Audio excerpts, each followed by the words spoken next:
by practicing the preliminary practices. In Tibetan they call them nundros. And particularly today, Lama Tsongkhapa Guru Yoga and reciting the Miksema mantra. So that's enough, but we have some questions, I think. So my plan is we'll do some questions.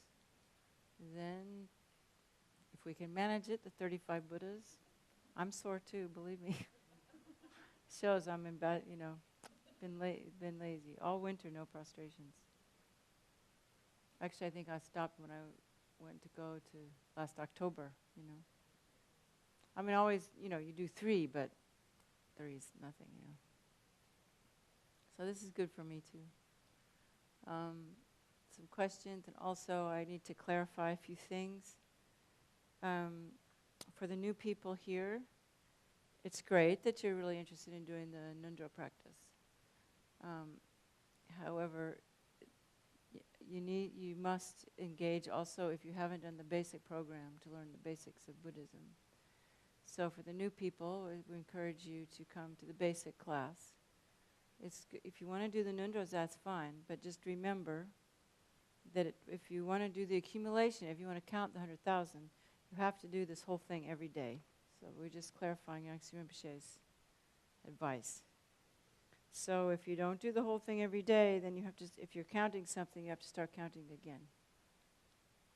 And then there was some confusion about the Vajrasattva practice. Is there a separate sadhana for the Vajrasattva practice, or you do the Vajrasattva within this? And some people say one and some people say the other. So I think you should consult with Yangtze Rinpoche, because it might just be an individual thing for someone to have the Vajrasattva practice. I personally like the sadhana, and if it were me, I would, because it's short, I mean, I have no idea what Yangtze Rinpoche's sadhana he uses. But I think it's at least good to generate the vision, you can't just start saying the mantra. You have to at least generate the Vajrasattva and do the 4 opponent powers, And I mean, I even made it shorter today. Usually it's a bit longer. So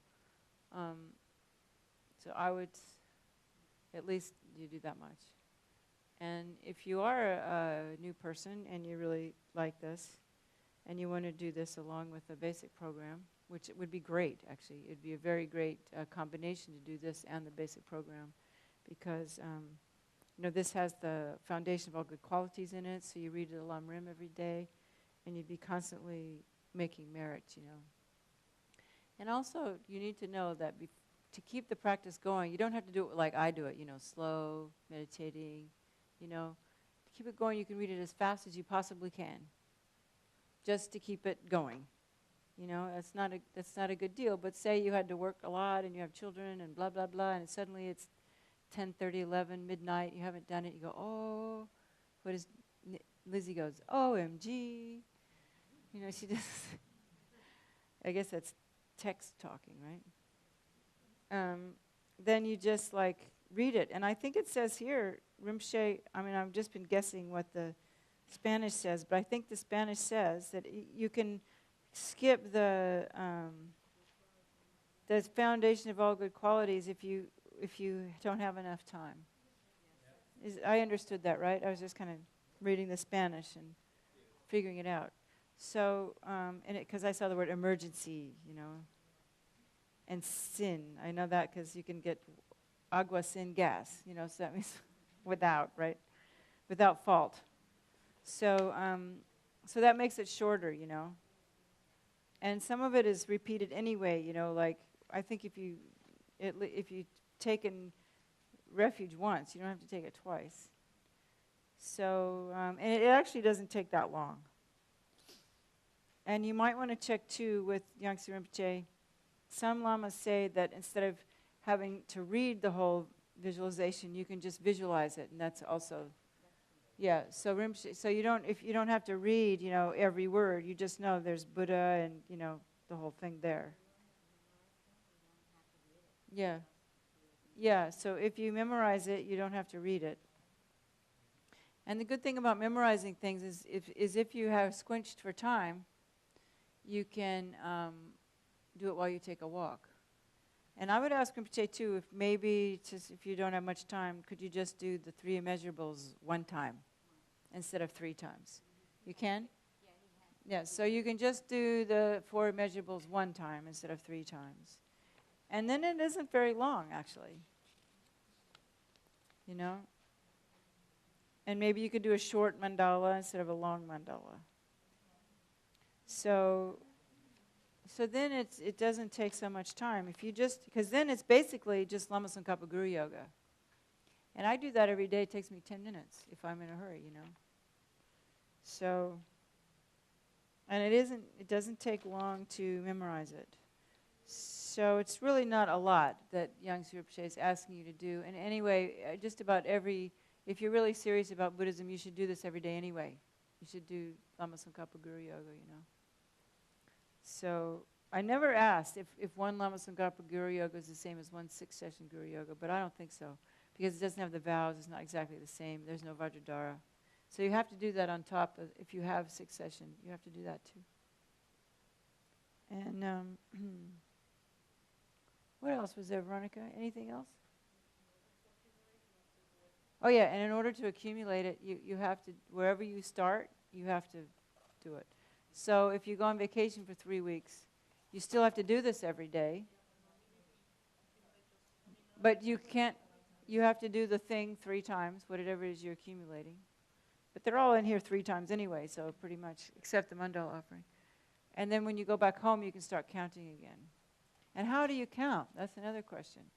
You know, you can, some people just keep a notebook, and you use it in Romans, you know, 1, 2, 3, 4, boom, you know, 1, 2, 3, like that. That's usually what I do. Yeah.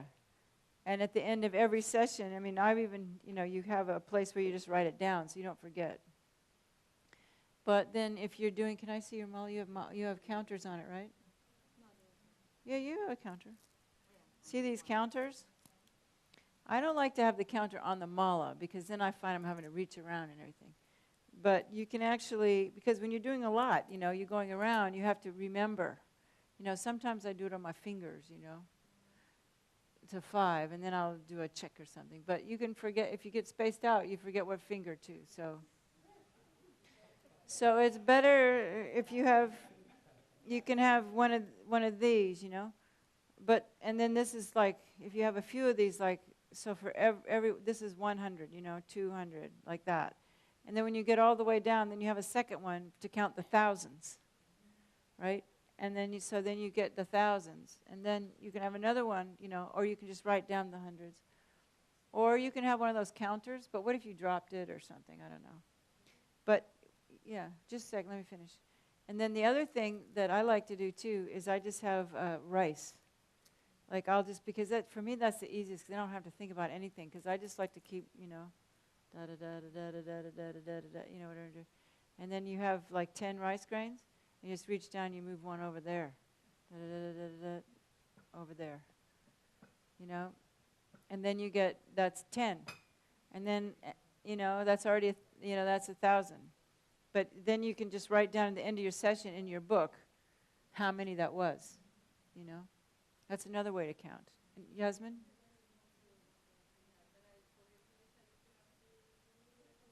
Yeah.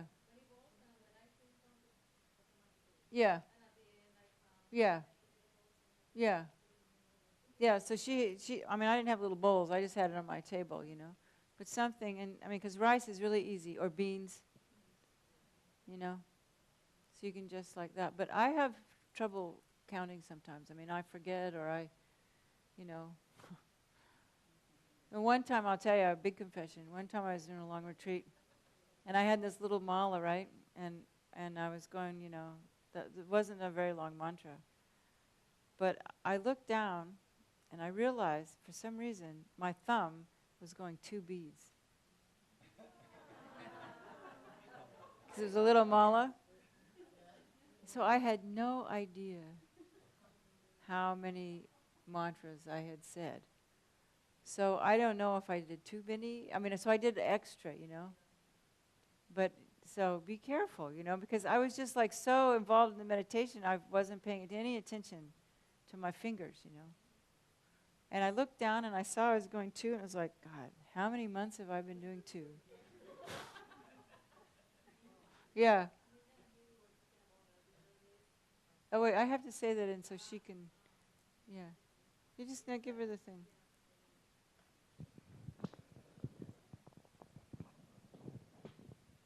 Thank you.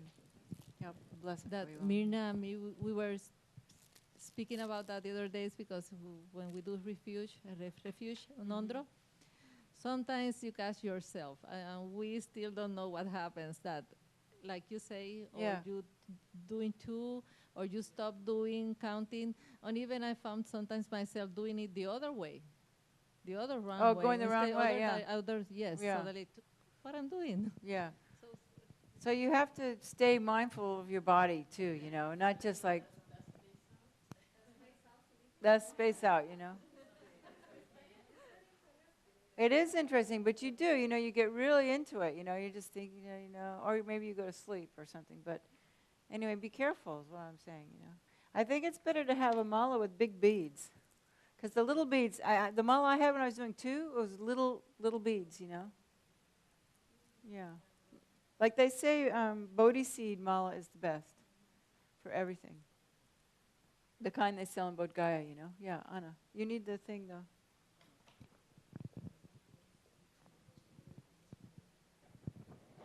Maybe a good advice is to practice before with different malas, to see which one is easier, to move the beats, and that you're 100%, because you cannot change the mala either.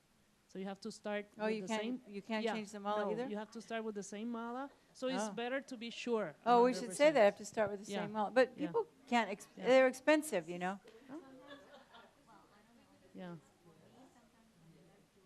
But you say. So Veronica can translate. Okay, sometimes you can change the mala because maybe you are doing the repetition and it breaks. Yeah. Because it breaks. It can be, yeah. You can change the mala? Yeah, you can change. Yeah, that sounded a bit strict to me. Yeah, because the mala breaks because the same, the threads or whatever it's done, it can break. The only thing you cannot change is the place or the cushion.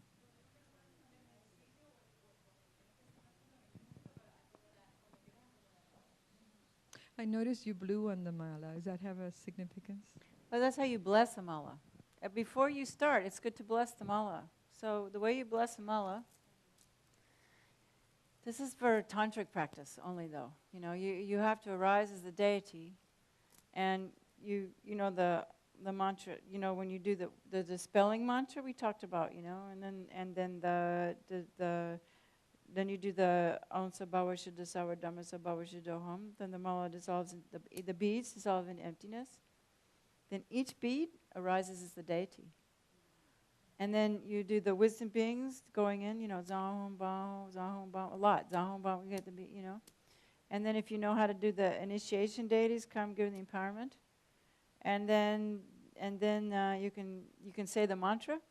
And when like most lamas, at the end of every recitation session, like you've sat and you did, 20 minutes of Vajrasattva, you blow on the mala, and then the mala gets the power of the blessing. The blessing of your speech goes into the. But anyway, so you blow on the mala with the mantra, and then dissolves back into emptiness again, and comes again a mala again, and that way the mala gets power in it. It becomes a power object. And a lot of lamas, they use malas for healing. They put the mala on the head, or they, like my friend Samden, he's really into that. And when he blesses a mala, you can feel the difference. You put it on and you feel a blessing, because every day he blesses his mala. Every day before he starts the recitation, he blesses his mala. So those of you who can do that, you can do like that. And if you're not a tantric practitioner, then you can still, you can still blow on it when you finish, because there's some lamas, like there was this lama at Ganden Jangse who was he had said so many mantras, and he had so much faith in the mantras that he had a straw, right? And he'd blow through the straw on people's tumors and things, and it would heal them just from his breath, because his mantra recitation was so strong. And so everyone was going to him to get healed, you know.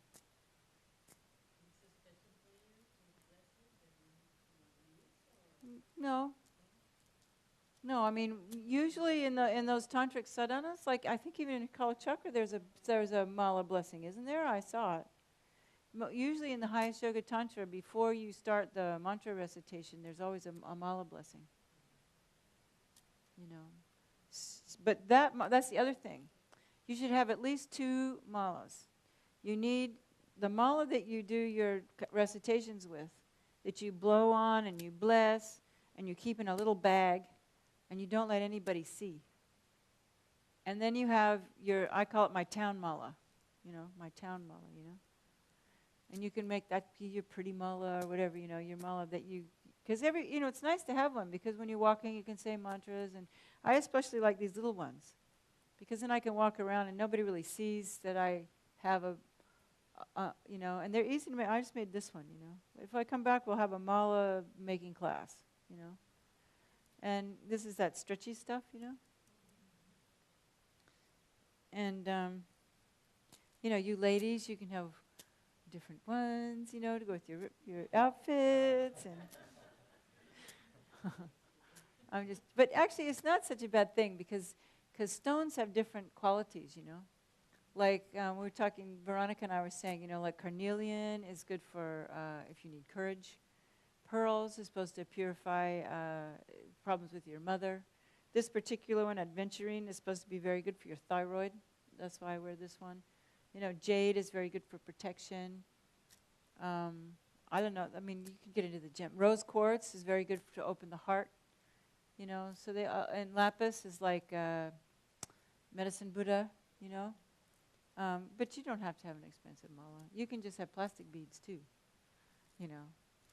Because, but some people are into that, and if you can feel that and you like that kind of energy, then there's no reason why you can't use that, you know. Especially if you want to use it for healing later, or, you know, amethyst is, I don't know. Some people know more about that stuff than me, but in fact, I know some people who do healing with stones. You know, they lie down. You should try that, Veronica. You can do Reiki where you put the stones on the different chakras, you know. Some people do that. Especially if you were to like bless like if you had a bunch, I'm digressing, but if you had like healing stones and you kept them near where you did your practice, and when you blew on the mala, you blew on the stones, then the stones would also start to get the healing power, you know. But whenever you buy a stone, you're supposed to wash them, like put them in water in the sun to clear all the other energy before they start getting the energy with salt, you know. Yeah, ocean water. So that's that story. Where were we now? Now we're getting off into New Age.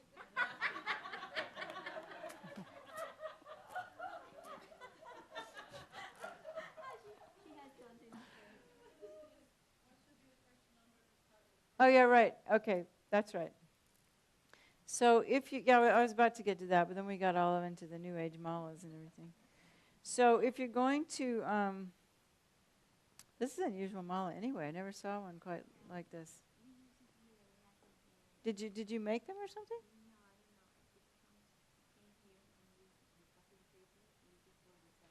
Yeah. Anyway, it's kind of nice. It looks like it's wooden and bone and carnelian, and start with the refuge.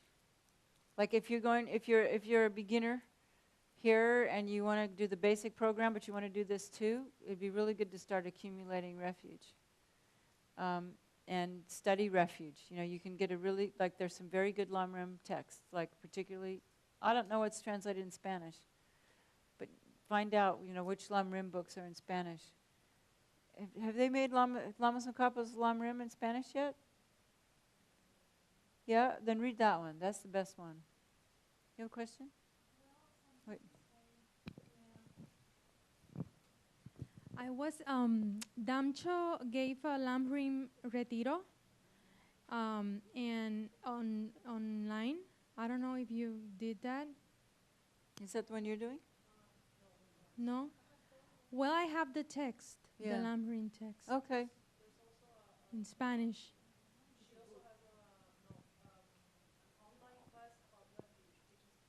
Oh, great.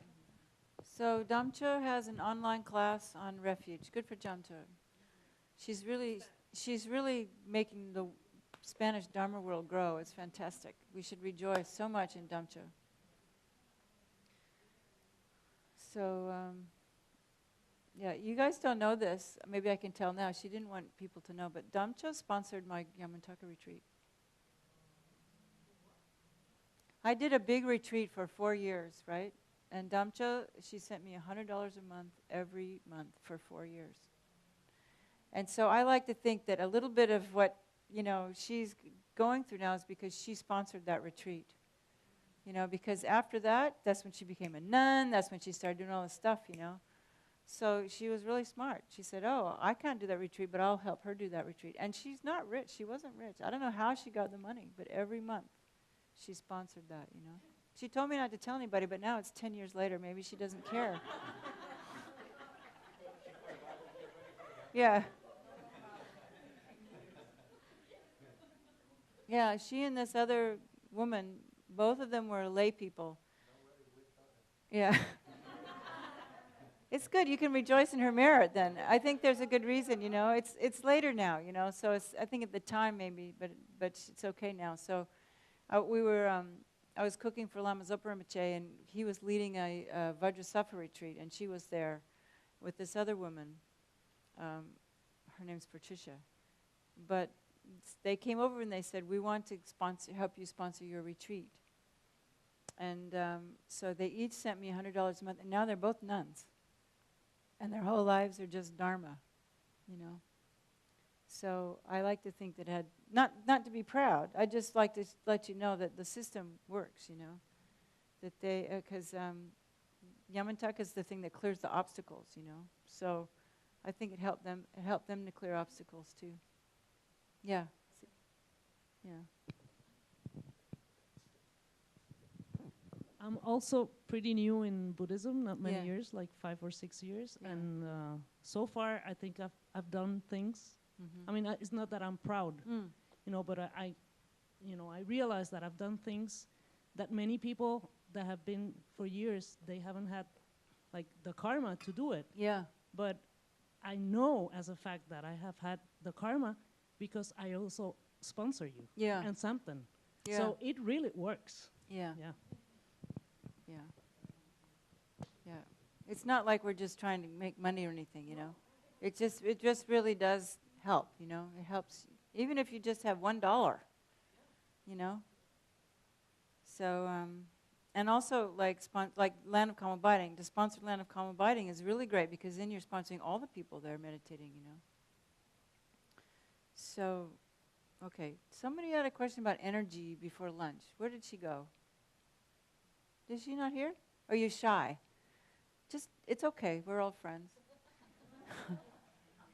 We all have that, So do you mind coming and saying? She's really shy. You should.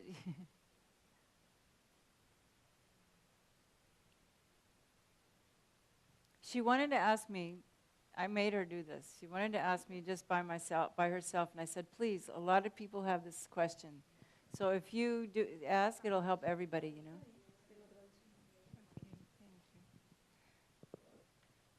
You can say it in Spanish. I am very emotional. It's all right. You saw me. I was crying before too. Yo estoy muy agradecida. Just tell her, and then you don't have to do it in front of everybody. No, right. You just put the microphone down and just tell her, and then you can go sit back down. Yeah, it's easier, I think. Yeah, it's easier that way. Yeah. Yeah. Mm-hmm.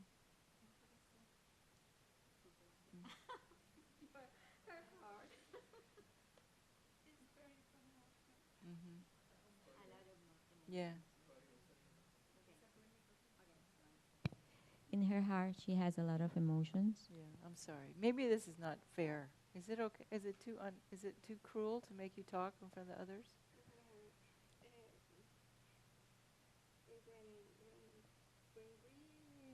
Cuando nosotros. When we, No, that's okay. Just tell her the whole thing. traducir. Just tell her the whole thing, and then she can tell me. Cuando nosotros estábamos recitando el mantra de Vajrasattva, Mhm. Vajradhara. Bodhisattva. Mhm. yo sentí un campo energía Mhm. y fue algo hermoso. Mhm. La pregunta era que si eso es una bendición o bendiciones, porque sentí el compromiso.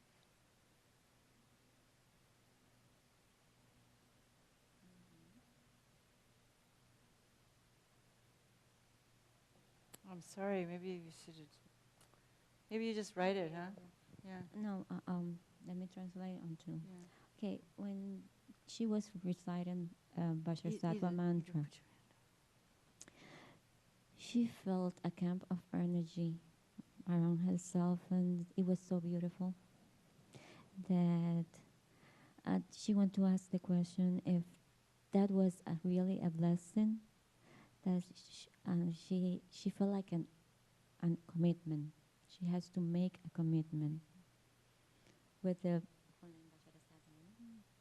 with Great. Vajrasattva. Great. That's fantastic. Yeah, thank you for sharing. She's very courageous. Yeah. I'm sorry, I didn't know, you know. Yeah.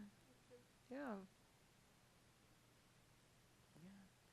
Well, I have also to share with her. Once I have told friends of mine also.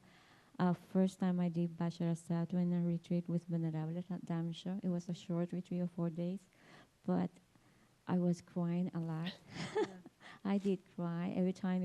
I was crying every time, and I told Venerable Damsha, and she said, "Oh, that was good No, for it's you. really good, yeah. It was good for you." It's really good for you. I wanted to stop. Queríamos pararlo. We want to stop it. Everyone's looking at me. Yeah. No one is crying. I'm Yeah. crying. I'm Yeah. crying. I cannot stop it. Yeah. So it happens. Yeah. It happens. It's a blessing. Yeah. Yeah. Thank you Yeah. for coming. Yeah. Don't do that. I'll start crying too. Yeah. Yeah, sure.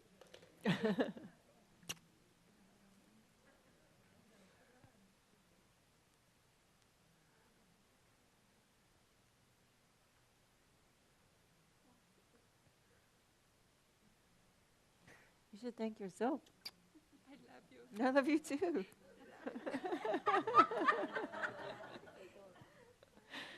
That's not funny, you know. It's very serious. She's very, yeah. Yeah. Yeah. Thank you very much, you know. You're very brave. Yeah. Anyway, it's not me, you know. It's the power of the lineage. Remember we talked about the lineage, you know. It's also your karma. So you should really be thanking yourself because, you know, I'm just like Mickey Mouse here, you know. Yeah. But that's very kind. You know, it means you have a special connection, you know, with the practice and with the gurus and this group, and it's a, you know, I hope you can, it might pass, you know, but sometimes in the beginning it's very, very strong, you know, like for you, you know, and then after a while it's not so strong anymore, but that's okay, you know, it's just the beginning, it's just, it's like your past life karma is ripening, and you just feel so grateful it makes you cry, you know. I think a lot of us have that experience, you know. It's like, wow, I'm finally home. You know, you feel like you're coming home, you know, after a whole lifetime of being homeless and wandering around, you know. Like there's a story about the little, what's it, a little duck that thinks he's a goose or something, and he's following around all the other geese, and then finally he sees that he's a duck, and he's so happy. Is it, you know what I mean? You know? Yeah. Yeah, it's like that, you know. It's like finally you come home, I'm one of these people, you know. Right? Yeah. When I say Wait, quiet, start again, you know. when I was doing the retreat with Dansha, the only thing that came automatically to me was silence. So I was in silence for 5 days. I don't want to talk. I didn't want to talk. I just want to. And all of a sudden, everything was starting to happen. And I pinched my finger. There was blood. And I just decided, I'm not going to talk. I'm not going to say anything. Just to observe the pain. And it was wonderful. Yeah, that's a very good point. That I once knew a woman in Australia, and she would call them word fasts. Even though she was a regular person, you know, I don't think it was when she had to go to work, but she would take days where she just didn't talk. And it's really amazing to do that, you know. I mean, if you can do a retreat, it's really good. But even if you can't do a retreat, sometimes it's good to just take a day of silence. You realize how much energy you use talking. Like for me, when I do these retreats and I don't talk to anybody for a long time, you start talking again, it's just like so exhausting, you know. And we just talk all the time, you know. So it's really good to spend some time in silence. And if you ever are in retreat and you get, you know, it's a group retreat, but if you stay in silence, the retreat gets so much deeper. You know, because you just lose it whenever you talk, because the mantra has a particular power in the energy of the speech, you know. So if you use your speech for mundane things, then it loses the power of the mantra. And what you notice, people in retreats, these tantric retreats, they end up talking more. You know, during the breaks, you just, you know, everyone wants to, you know, because you build up power in the session, and when the session's over, they're like the autistic kids, you know. But they're doing it talking, you know, and just like all the energy gets lost. So I know that in the FPMT, they at least make it so that you have silence from the time you finish dinner until after lunch. You know, so they leave a little bit of time in the afternoon for talking, because sometimes you have to do some talking, you know. Yeah, a group discussion, or you're doing karma yoga and you need to say, you know, pass me the broom or something, you know. So, but I really recommend some silence, you know, especially if you're trying to do these accumulations. At least you can try something like, when you get up in the morning, even if you have, you know, your family, your husband, just think, okay, I'm not going to talk till I finish my morning practice. At least if you can do that, it's kind of helpful. I don't want to take, we still have to do the practice, so. Anybody else? But I want to get the questions answered too, because, you know, I don't know how much time we'll have to talk tomorrow night, so this is our last afternoon. Yeah. Between this Nundro and the one that we did on Friday, Yes. which one or how would you recommend them? Yeah. Well, if you're really a beginner, I would say, since you haven't met Yangtze Rinpoche yet, or I mean, yeah. So, if the one on Friday you really felt a heart connection with, you know, you really love doing it, then I would say do that. You know, if you really felt something with His Holiness and Chin raising and Om Mani Padme Hum, if that inspired you more than this one, particularly, I would say do the one that really inspires you. But if they're kind of the same, then maybe do this one, you know. But you know, I can't really say for sure. Or if you don't know, was it you guys? Yeah, we're talking about this. The Tibetans have a way of doing divinations, you know. And you can, I mean, this sounds really silly, and maybe I shouldn't even say.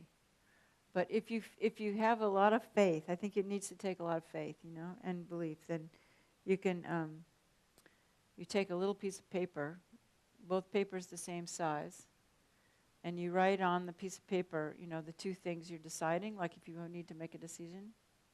And then you do like the Guru Yoga, like the Chenrezig Guru Yoga, and you pray to Chenrezig, please tell me, which one. And you put them both in your hand. The pieces of paper, you have to make them exactly the same.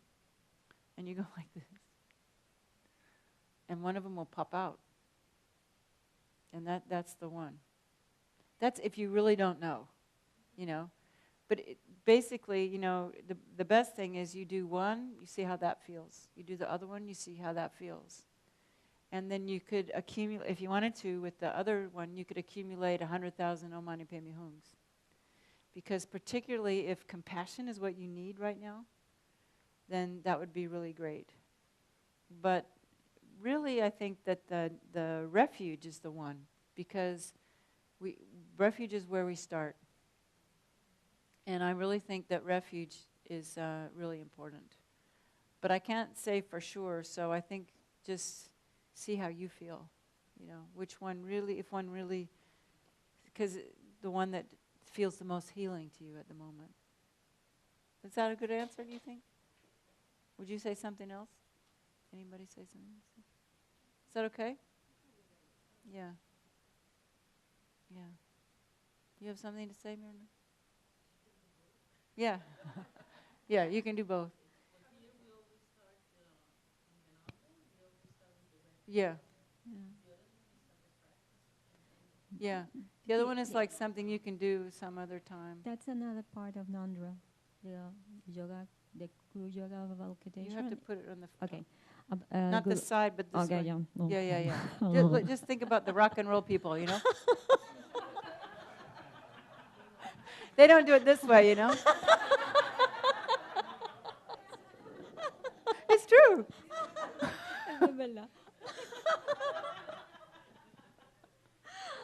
Okay.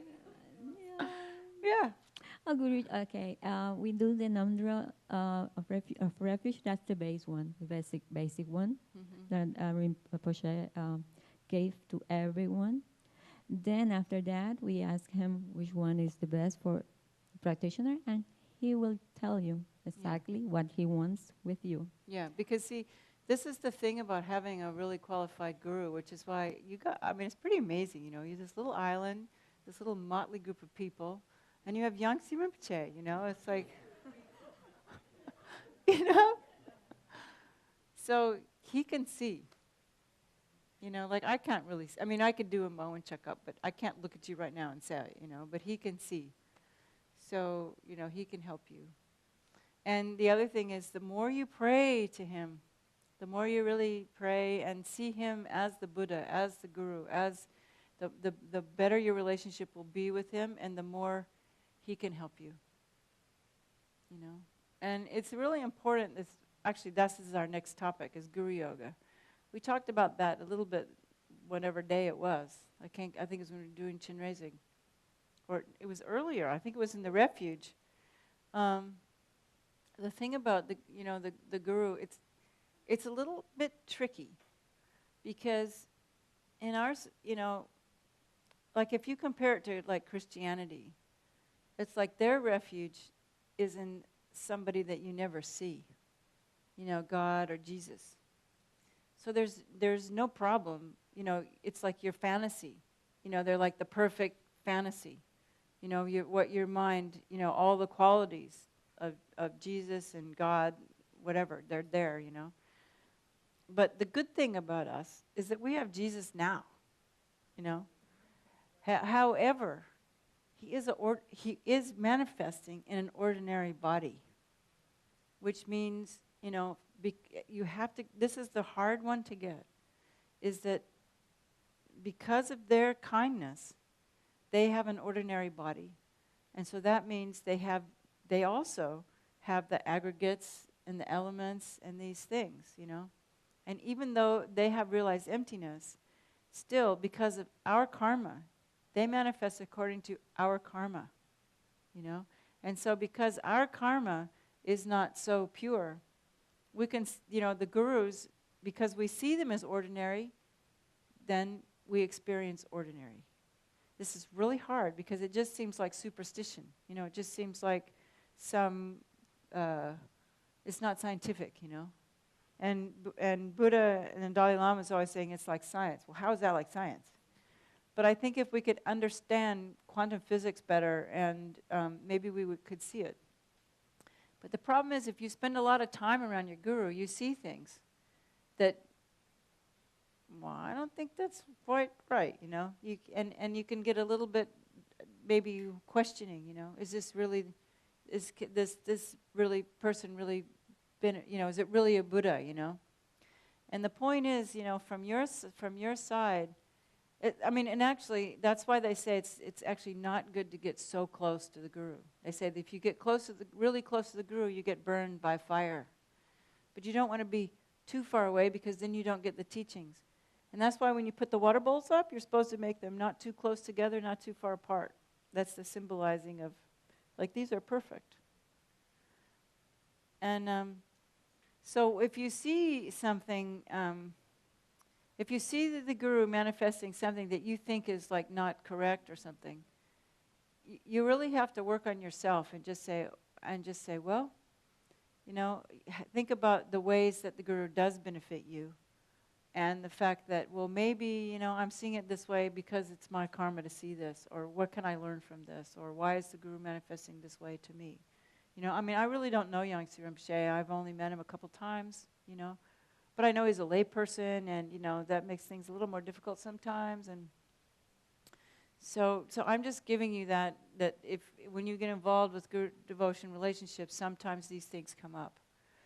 And particularly, I think it happens because it's a different culture, too. Now, Yangtze Rinpoche is pretty modern, so he knows a lot about our culture. But some of the older lamas, you know, you see things that are in Tibetan culture that in our culture aren't so acceptable.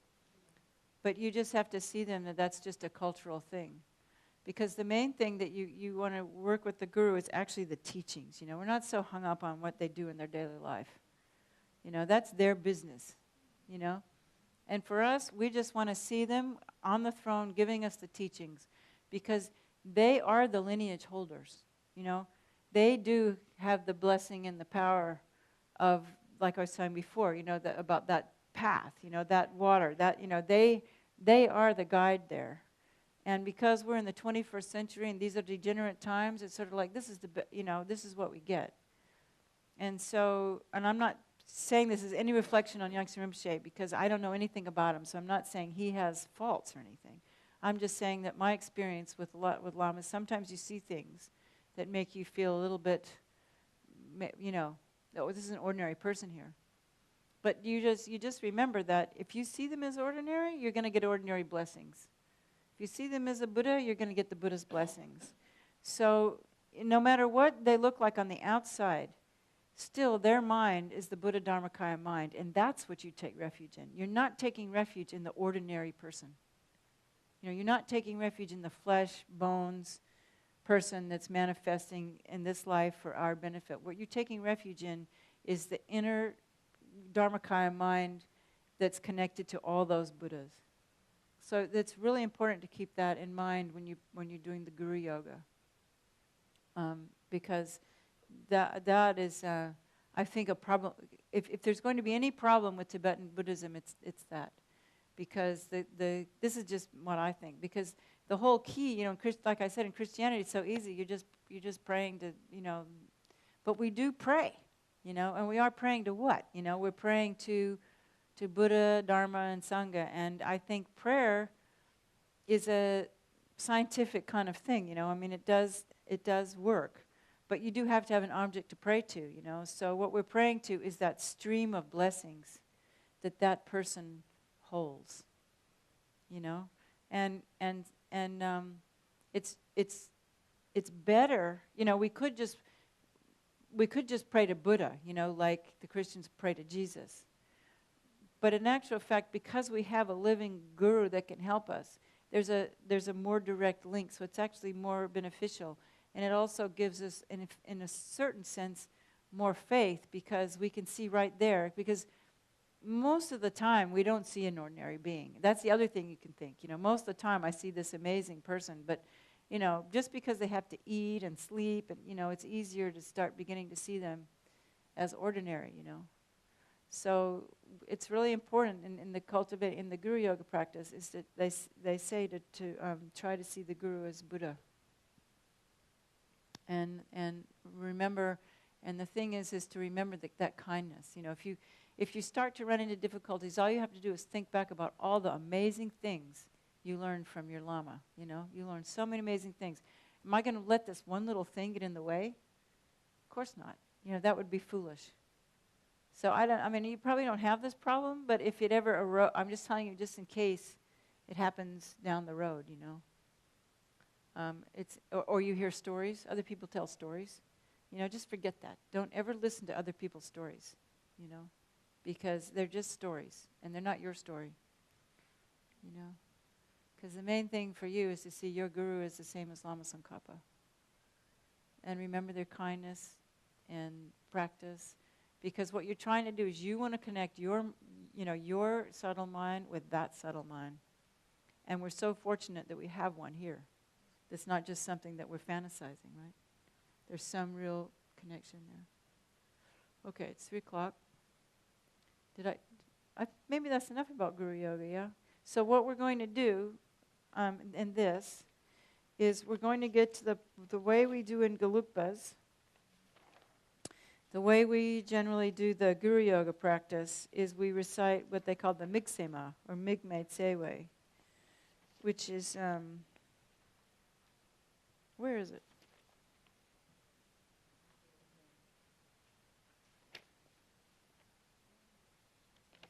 Where'd it go? It's before the refuge. Yeah, but don't you have it in Tibetan? Because I wanted to do it in Tibetan. Yeah, we have in Tibetan in the practice of before and after. In this practice we have. Because I want to say it in Tibetan. I'm glad I checked. So let's get everybody have a copy of that. Because usually, I was talking to Veronica too, usually when we do the accumulations, we do it in Tibetan because it's just easier to say. Yeah. English and Spanish, there's so many words and, and you just learn what it means. And so when you say it in Tibetan, you think the meaning to yourself, So can we make sure everyone has one? Because I have it in the English one. Wait, okay, let me see. Déjame ver, espérate. Es Migme. I don't think we have here, no. Is there somewhere? It's...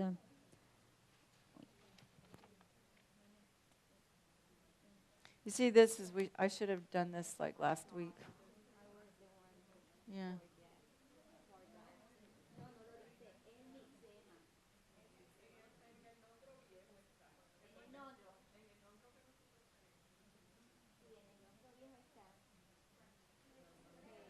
Well, look, if there's a problem, we just won't do that. We'll just say Omani Padme Hum or something.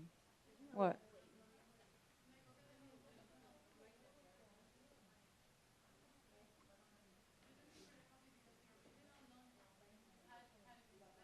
Yeah. Okay, well, if Corey's going to go look for it, why don't we do the 35 Buddhas, okay? Just so we don't waste time. Yeah. Yeah, that's what we want. Now, I have it. I don't need it. I want them to have it. I want everybody else to have it.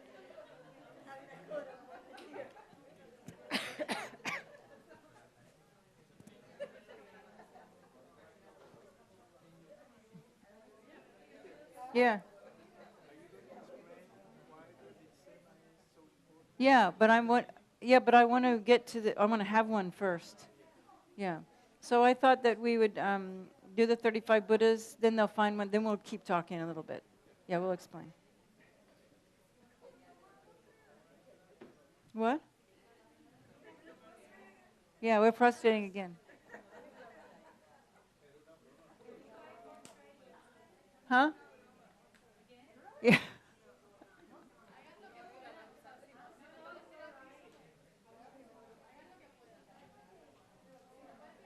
Did you find it?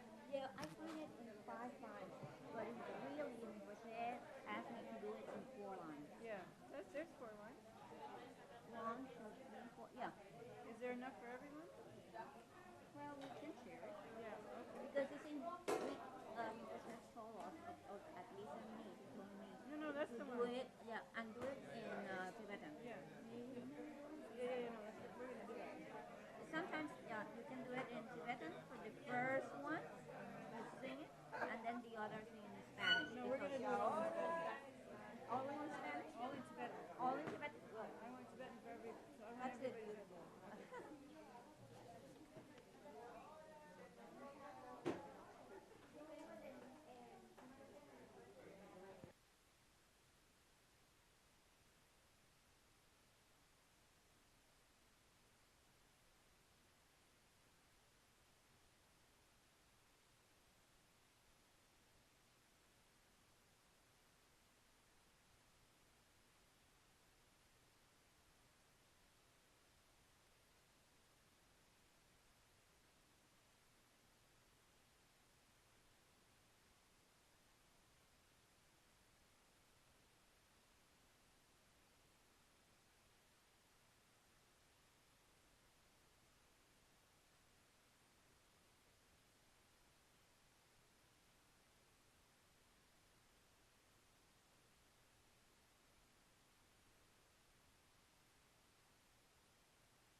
That's okay, you can use it. That's okay. Well, maybe it is, but we'll see. Try one of these. This one maybe. This kind maybe.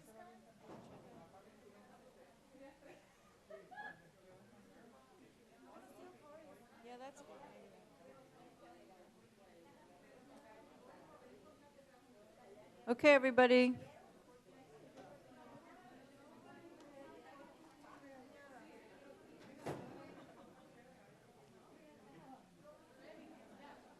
Listo? You ready? ¿Estamos listos? Sorry. No, surprise.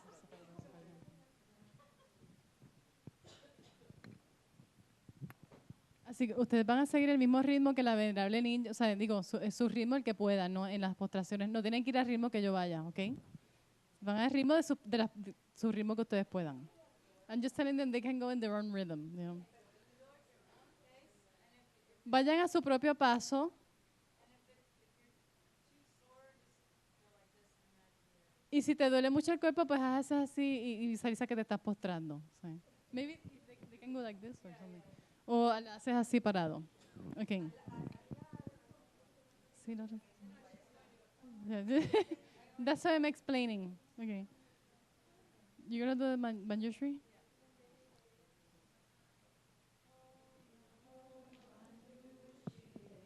Namo Sushri Namo Tamashi Soha.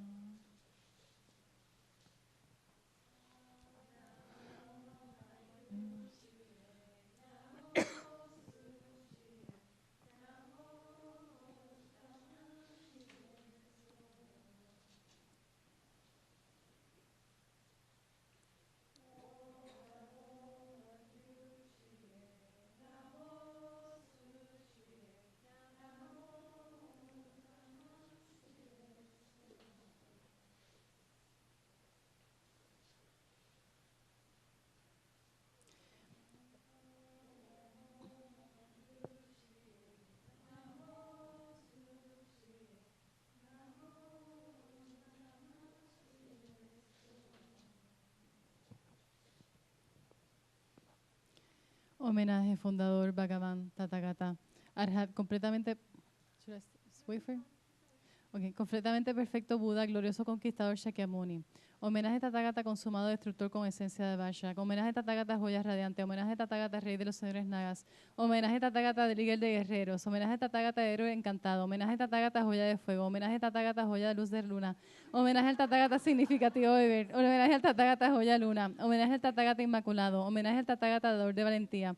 Homenaje al Tathagata el puro, homenaje al Tathagata otorgador de pureza, homenaje al Tathagata Dios agua, homenaje al Tathagata deidad de Dios agua, homenaje al Tathagata bien glorioso, homenaje al Tathagata glorioso sándalo, homenaje al Tathagata esplendor infinito, homenaje al Tathagata luz gloriosa, homenaje al Tathagata gloria sin tristeza, homenaje al Tathagata hijo del sin deseo, homenaje al Tathagata gloriosa flor, homenaje al Tathagata juego de luz pura de conocimiento directo, homenaje al Tathagata juego de rayos de luz de lodo de conocimiento directo, homenaje al Tathagata riqueza gloriosa, homenaje al Tathagata conciencia gloriosa, homenaje al Tathagata bien reconocido glorioso nombre, homenaje al Tathagata rey que sostiene la bandera de la victoria sobre los sentidos, homenaje al Tathagata gloria totalmente subyugante, homenaje al Tathagata totalmente victorioso en la batalla, homenaje al Tathagata gloriosa trascendencia subyugar, homenaje al Tathagata gloriosas manifestaciones iluminando todo, homenaje al Tathagata completamente subyugadora joya de loto, homenaje al Tathagata Arhat completamente perfecto Buda, rey de los señores de las montañas firmemente sentado en joya de luna.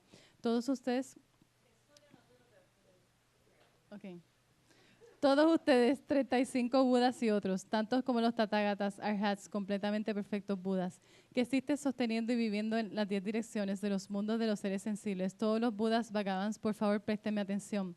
Desde vida sin principio en el samsara, en esta vida, en mi vida previa y en todos los reinos de renacimiento samsárico, cualquier karma negativo que haya creado o causado a otros a crearlo, o del que me haya alegrado, tal como tomar posesión de estupas del sangha egoístamente o del sangha de las 10 direcciones, causando a otros a tomarlas o regocijándome en que otros las tomaran, habiendo creado las 5 acciones extremas negativas, causando a otros que las crearan, o regocijándome en que otros las crearan, encaminándome en el camino de las 10 acciones malignas, causando a otros a realizarlas, o regocijándome de que otros las realizaran, me ha causado al oscurecerme, el nacer en los infiernos, en lugares de animales, en los reinos de los pretas, en países no religiosos como bárbaro, como Dios de larga vida, como órganos imperfectos, con visiones erróneas, sin el deleite de la descendencia de Buda. En la presencia de los Budas Bhagavan, que son sabiduría exaltada, que conocen toda la existencia, que son ojos compasivos, mirando a todos los seres sensibles todo el tiempo, que son testigos, son válidos y que ven con mente omnisciente. Yo admito todas estas negatividades. Las acepto como negativas. No las mantendré en secreto sin confesarlas. No las esconderé. Y desde ahora en adelante las eliminaré y me abstendré de crear estas acciones negativas.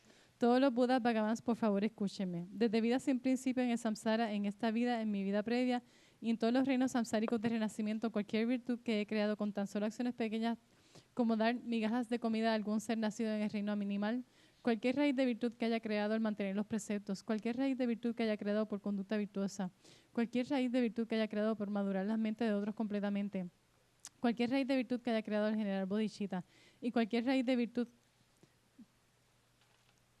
de exaltada sabiduría que haya creado, todas reunidas, recogidas y luego combinadas juntas, las dedico a la no sobrepasada, la más excelente, más alta que lo alto, superior a lo superior.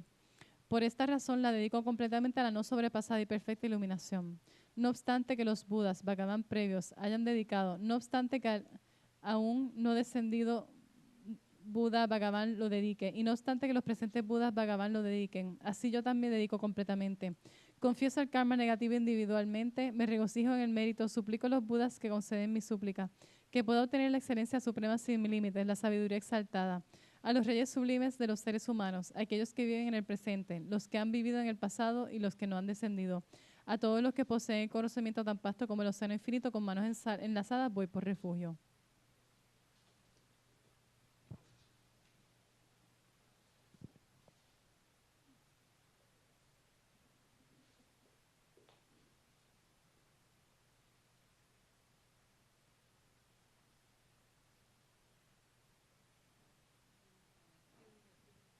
Sintiendo la purificación ahora mismo. Deja que tu mente se disuelva en la vacuidad.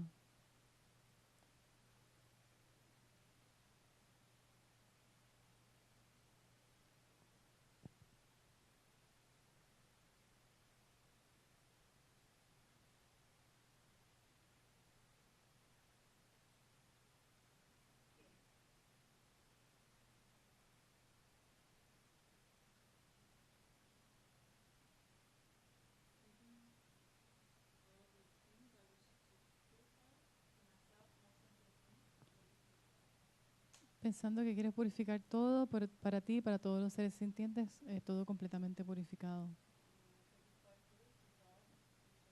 Los 35 Budas se disuelven en Buda Shakyamuni, quien se convierte en bien pequeñito, del tamaño de una semilla de mostaza, llena de luz.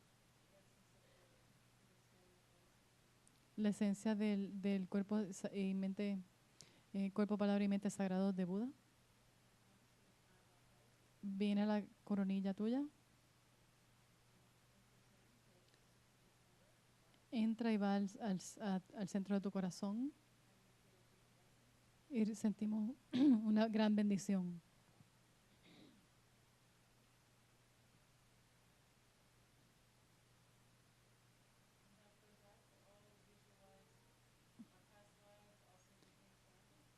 Y eso sale hacia todos los seres sintientes alrededor de nosotros, con esa luz.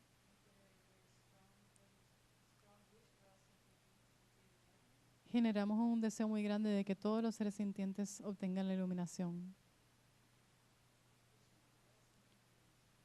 Solo el anhelo de que todos los seres obtengan la iluminación y estén libres de sufrimiento. Y de tu corazón salen todas las enseñanzas de Buda, enseñándole a cada ser sintiente en cualquier manera que ellos necesitan. Y ellos ganan todas las realizaciones del Amrim. Reciben las 4 iniciaciones del Yoga Tantra más elevado. Y todos se convierten en deidades, la que sea apropiada para ellos. Así que todo el cielo está lleno de deidades. Y eso se disuelve en nosotros. Y una vez más sentimos las bendiciones de la purificación.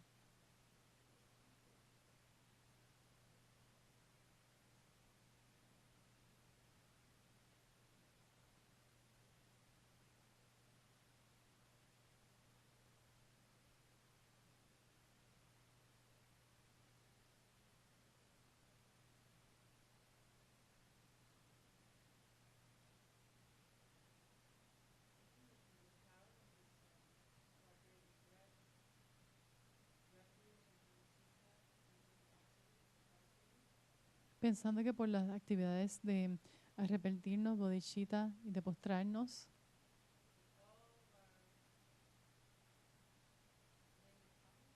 que todos nuestros karmas negativos, enfermedades, obstáculos o interferencias de los espíritus se purifiquen completamente.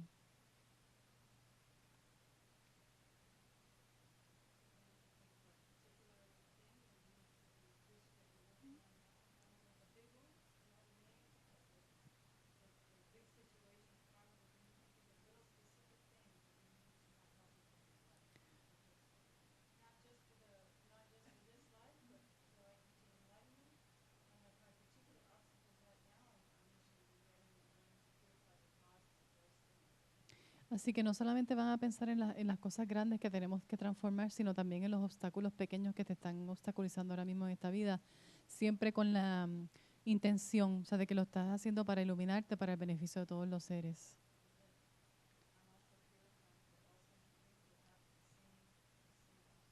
Y que también estás purificando por todos los seres sintientes que tienen los mismos obstáculos.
Dedicamos el mérito para obtener la iluminación para el beneficio de todos los seres.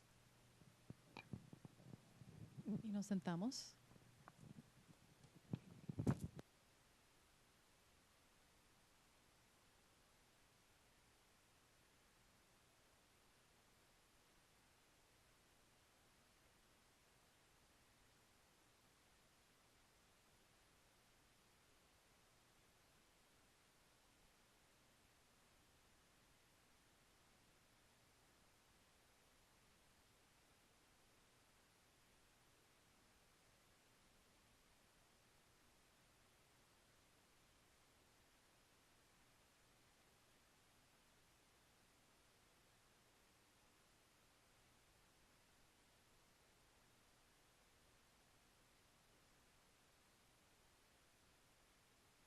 Si no da para todos la práctica, pues por lo menos compartirla.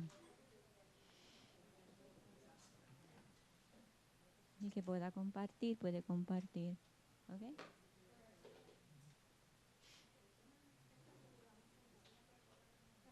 No, este es el Guru Yoga del Amazon Kappa.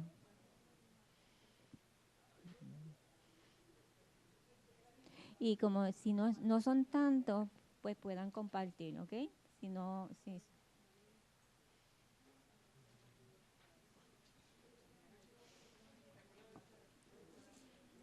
El mixema.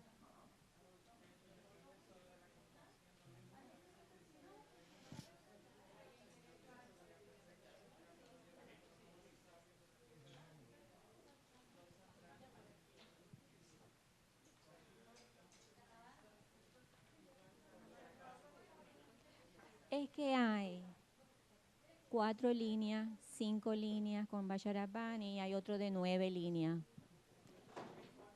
Pero 4 es para repetición, acumulación y es 4 líneas. Por eso, fíjate que son 4 líneas. Hay otro que es la de 5, pero esa es 5 líneas. Esa es la que se le llama la de 5 líneas.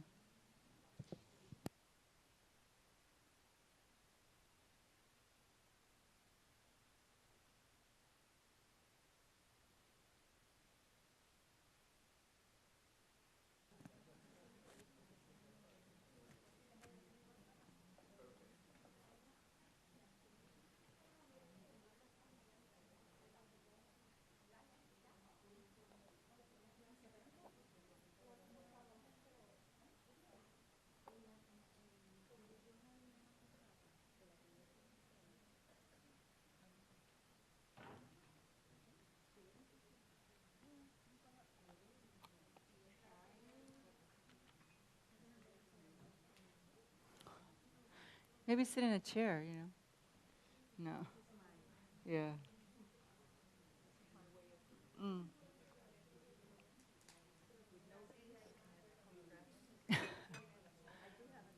Yeah, that's good. Are you hurting here or here? Oh.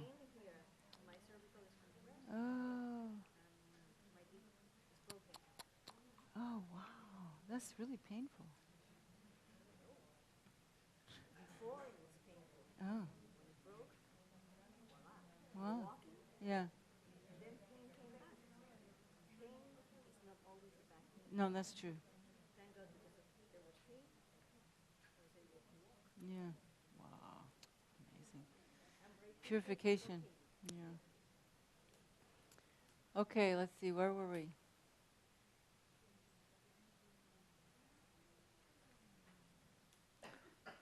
Since we were talking about Damcha, I'll say one more thing about Damcha. You're very lucky, She's really smart, and she's really devoted. But it's because of her that I'm here. Yeah, she's the one who kind of brought me here, because she told Veronica about me, and then Veronica started. I didn't know who Veronica was, but she kept saying, please come, and finally I came. Remember?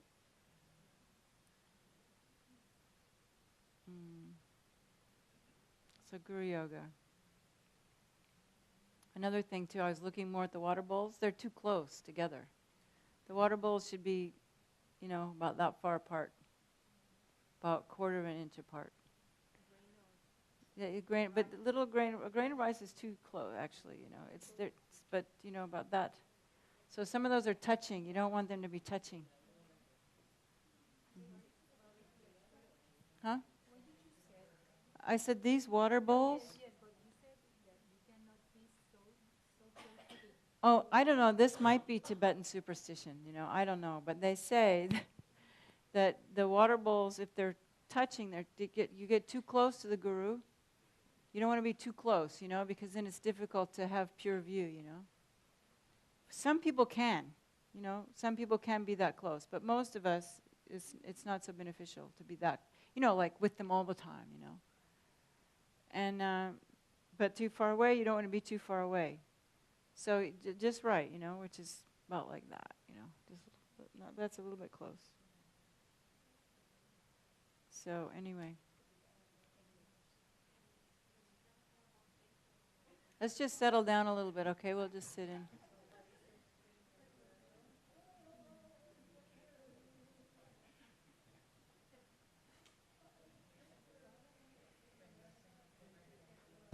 Silencio, por favor.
let's start the Guru Yoga practice.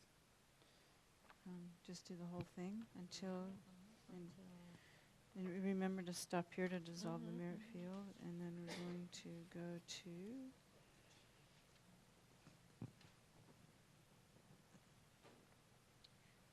After the long mandala.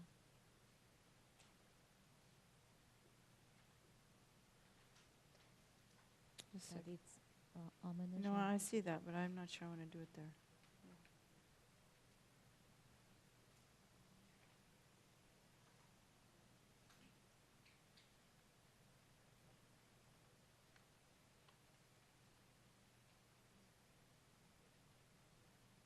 Okay, we'll do it there.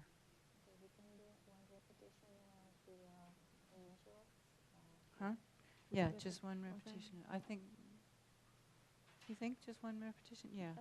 Whatever you want to. Yeah, just one repetition. Okay. But I know what we'll do. One repetition, but then stop and meditate on the meaning for a while. Okay. I think that's more beneficial in some ways. Okay. Vamos para la práctica del nondro y hacemos la visualización. Okay?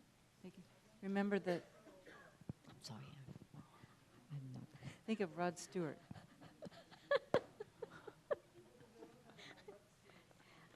I have to be.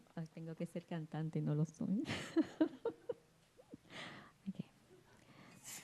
En la práctica del nondro, vamos comenzando la visualización de los objetos de refugio. Estamos en el nondro, en la página de el nondro, por We're doing the favor. whole thing again, okay? From the Cuando beginning. vayamos entonces al mixema, entonces utilizamos la parte de mixema que estaría en la tercera página, creo que. And everyone has the Mixema in Tibetan? Ya, Okay. ¿ok? Pero vamos con el nondro.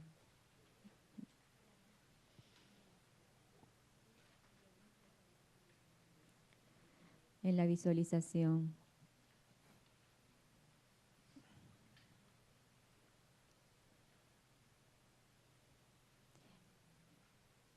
En el espacio frente a mí, al nivel de la vista, se encuentra un trono, ambos excelsos y gloriosos, construidos de todas las piedras preciosas.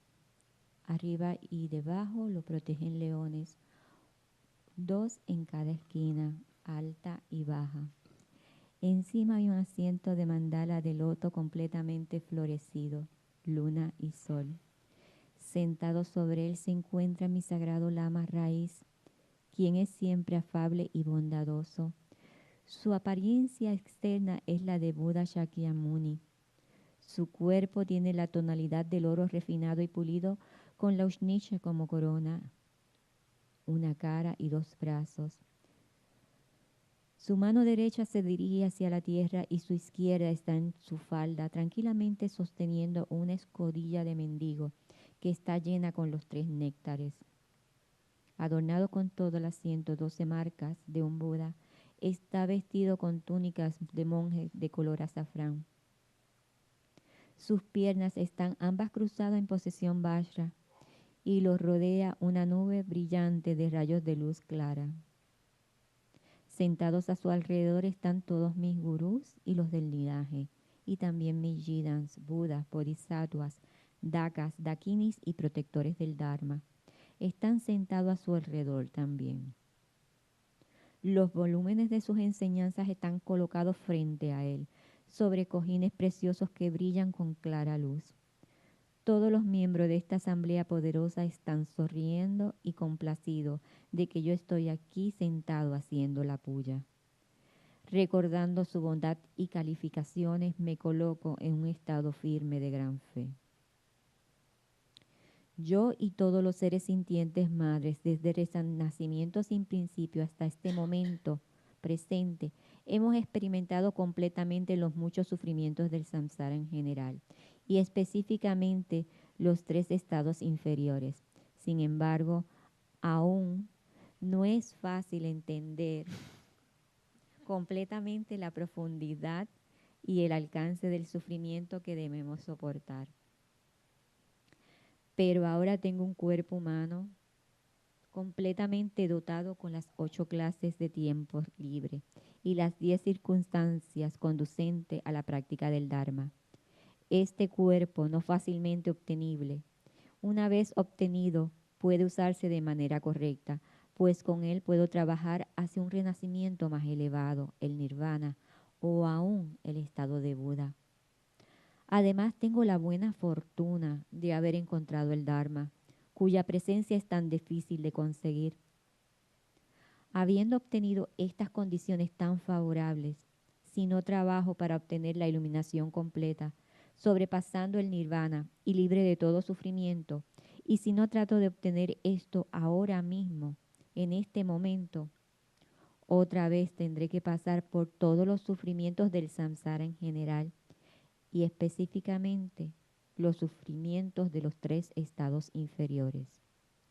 Por lo tanto, como el poder de protección de todos estos sufrimientos depende de ti y está en tus manos, oh mi gurú, y a ti y a las 3 joyas de refugio que visualizo frente a mí, prometo esforzarme para obtener la budidad ahora, para que pueda beneficiar a todos los seres sintientes madres. Con este propósito, ahora tomo refugio en ti, sagrado gurú, y en las 3 joyas. So remember that we have all sentient beings around us, right? And if you can, the father on the right, mother on the left. Not 100% necessary.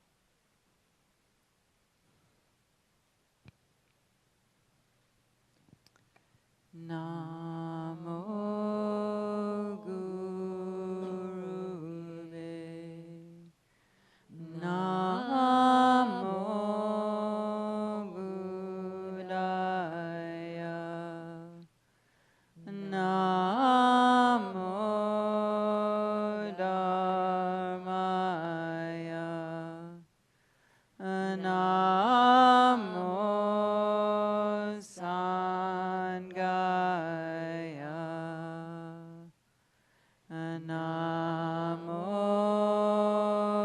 Gurave.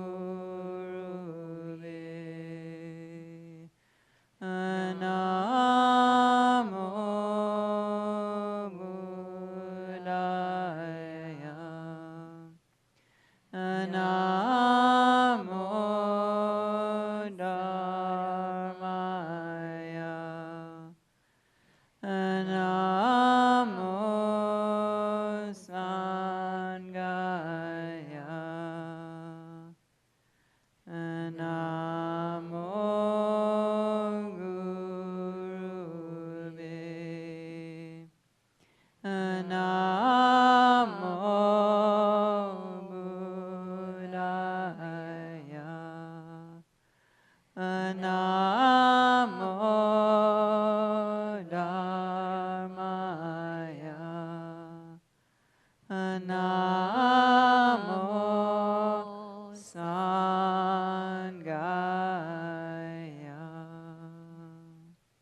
So feel the nectars and rays pouring in.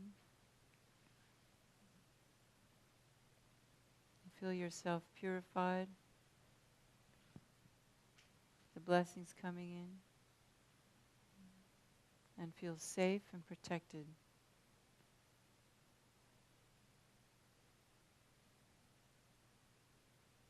Like you're creating a safe space inside your heart that's free from the grasping mind that's grasping at all the delusions. It's like you have a little meditation cave in your heart where the Guru is welcoming you to come and be in the clear light nature of your own mind.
Okay, then generate bodhicitta. Voy por refugio hasta que me ilumine a los Budas, al Dharma y a la Asamblea Suprema, que por los méritos y virtudes que acumule mediante la práctica de la generosidad y demás perfecciones, pueda alcanzar el estado de Buda para beneficiar a todos los seres. Voy por refugio hasta que a Budas, al Dharma y a la Asamblea Suprema, que por los méritos y virtudes que acumule mediante la práctica de la generosidad y demás perfecciones, pueda alcanzar el estado de Buda para beneficiar a todos los seres sensibles. Voy por refugio hasta que me ilumine a los Budas, al Dharma y a la Asamblea Suprema, que por los méritos y virtudes que acumule mediante la práctica de la generosidad y demás perfecciones, pueda alcanzar el estado de Buda para beneficiar a todos los seres sensibles.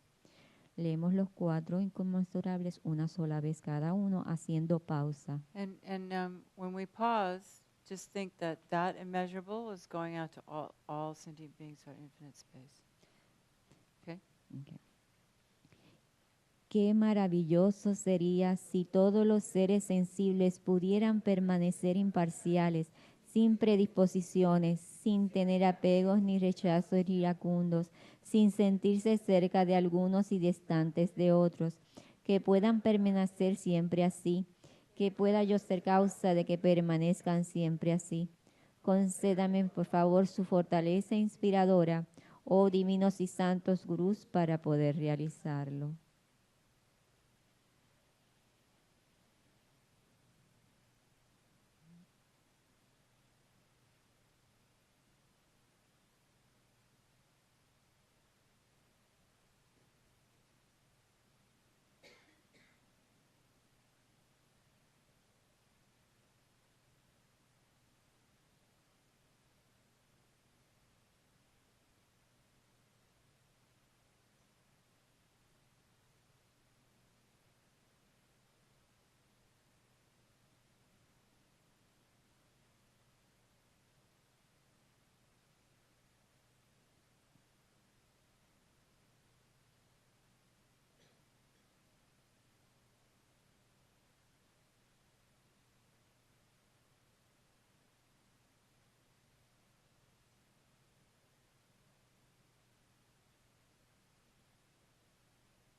Okay.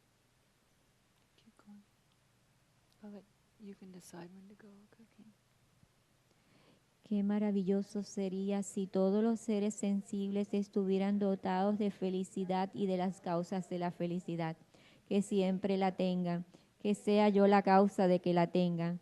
Concédame por favor su fortaleza inspiradora, oh divinos y santos gurús, para poderlo realizar.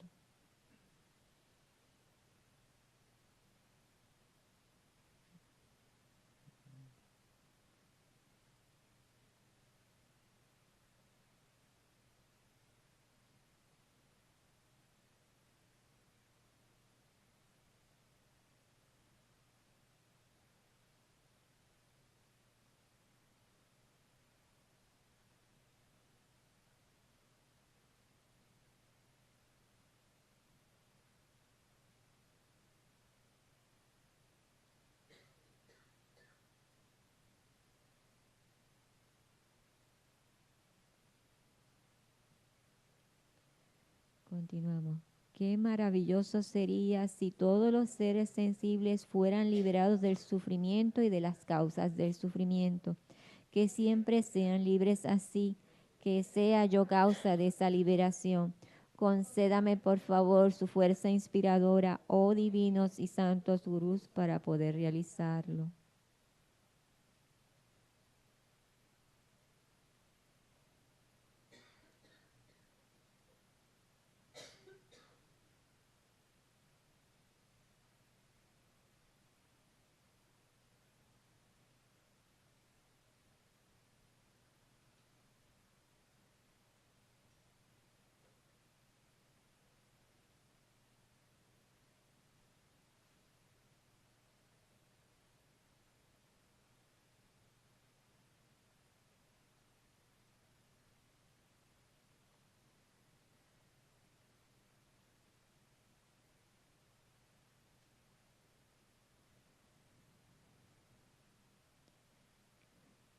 Qué maravilloso sería que todos los seres sensibles nunca fueran alejados de los renacimientos superiores o de la liberación completa, que nunca sean alejados de estos estados, que yo pueda ser causa de que nunca sean alejados de esos estados.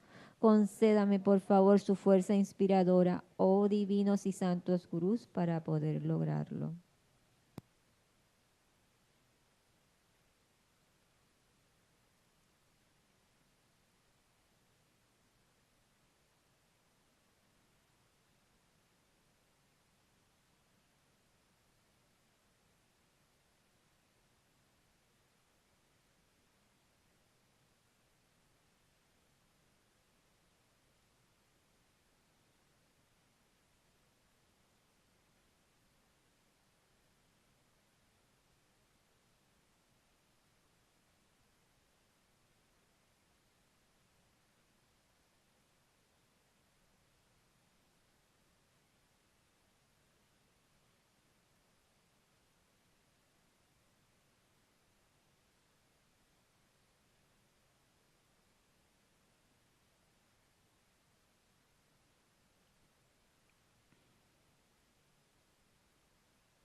And then taking the feeling of the four immeasurables again, generate the wish to attain enlightenment for all sentient beings.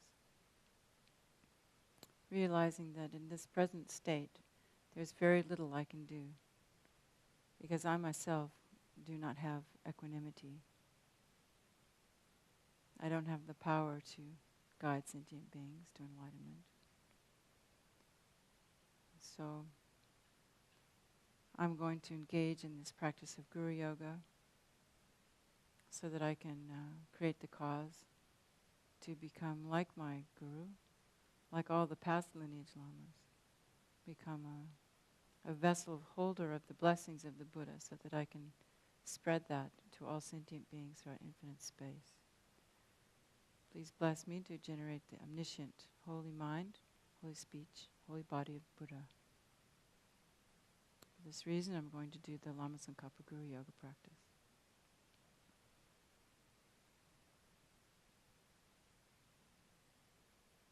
And feel very sincerely from your heart.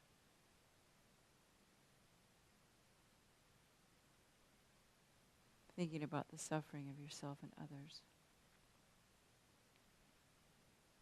Especially the great ignorance of holding all phenomena as truly existent from their own side.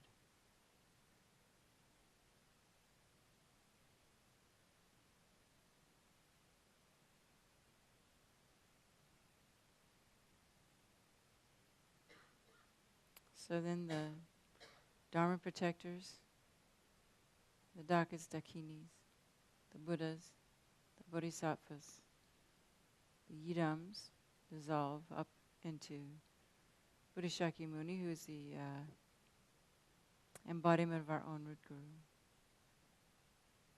And above the Buddha is all the lineage lamas.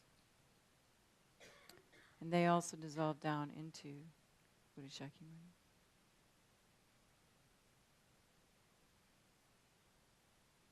And then the lotus and the throne, actually he's on a throne, with the lions dissolves. The whole seat with the moon, the lotus, all that dissolves up into the Buddha as well. And the Buddha dissolves into the clear light drop, the subtle wind and mind drop, essence drop, the Buddha nature of the Buddha. Very bright, comes to the crown of my head and dissolves into me, where I am empowered to experience my own Buddha nature. First, just the relative nature of mind, which is formless, clear, and knowing, free of grasping at thoughts, emotions. They just arise. They rise like waves in the water, reflections in the mirror. But I no longer identify with them because my sense of self is the nature of the mind. And then that too is in the nature of emptiness.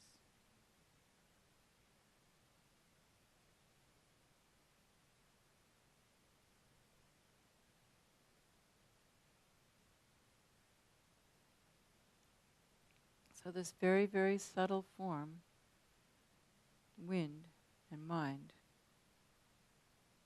from that more subtle light rays go out and touching all the sentient beings around us,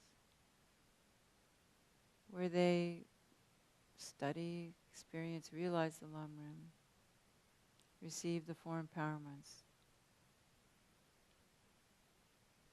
experience their own nature of mind, their own emptiness, their own union of clear light and illusory body, where they are transformed into deities, all sorts of deities.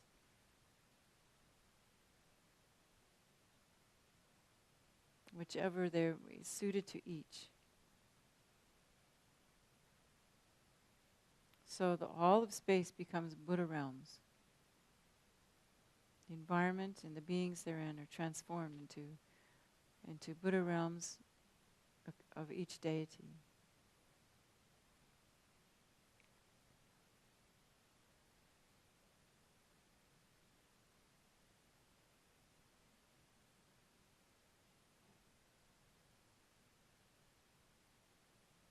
And we experience great bliss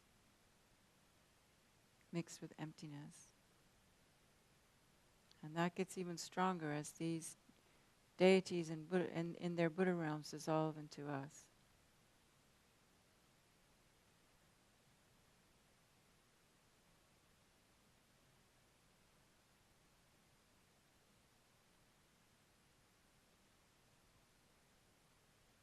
And we experience the true nature of our own mind.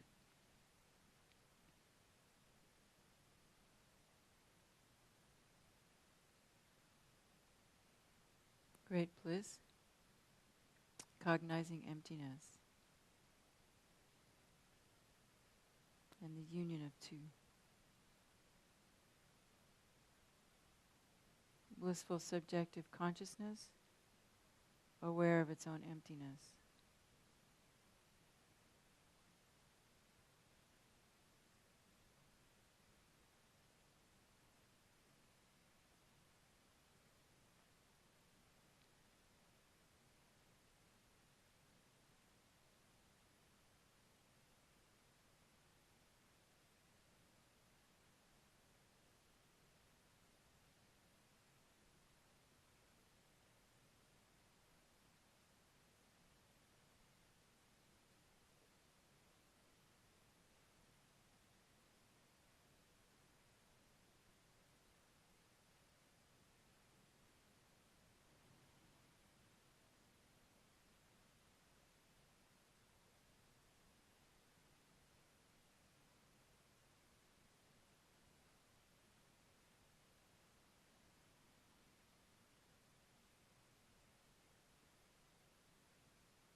And then through the force of my bodhicitta, I've been practicing for lifetimes, I manifest again in ordinary form.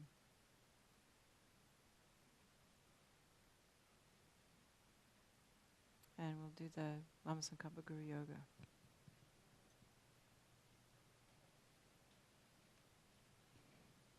Desde el corazón del protector de las cientos de deidades de la tierra de la bienaventuranza, viene una nube que asemeja a una masa cuajada blanca y fresca. Omnisciente Losandrakpa, Rey del Dharma, junto con tus hijos te pido que vengas aquí ahora. Oh venerables gurús con sonrisas blancas de deleite, sentados en tronos de leones, luna y loto en el espacio frente a mí. Pido que permanezcan por cientos de eones para que puedan diseminar las enseñanzas y sean el supremo campo de mérito para mi mente fiel. Sus mentes tienen el intelecto que comprende todo lo que puede ser conocido. Sus palabras con sus explicaciones excelentes se convierten en adornos para el oído de aquellos con buena fortuna. Sus cuerpos son radiantemente hermosos con gloria reconocida. Me postro ante ustedes a quien es valioso apoyar, escuchar y recordar. Agradables ofrendas de agua, flores variadas e incienso fragante, luz y aguas perfumadas, un océano de ofrendas reales visualizadas tal cual nubes. Yo presento a ustedes, oh supremo campo de mérito, cualquier acto no virtuoso de la palabra o de la mente que yo haya acumulado desde tiempo sin comienzo, y especialmente cualquier transgresión a mis 3 votos, yo los confieso una y otra vez con respeto ferviente desde mi corazón. Desde lo más profundo de nuestros corazones nos regocijamos, oh protectores, en las grandes ondas de sus acciones, ustedes quienes se esforzaron por aprender y practicar en esta era degenerada y que le dieron sentido a la vida, abandonando los 8 sentimientos mundanos. Tomamos un tiempo aquí, pausa. Yeah. Okay. Tomamos una pausa y nos regocijamos. Just rejoice in all the past Buddhas and all the great yogis who were able to do their nundras and completed them without obstacles, okay? And rejoice in all the beings who have perfect human rebirths. They don't have to be in the world so much. They can spend all their lives doing practice.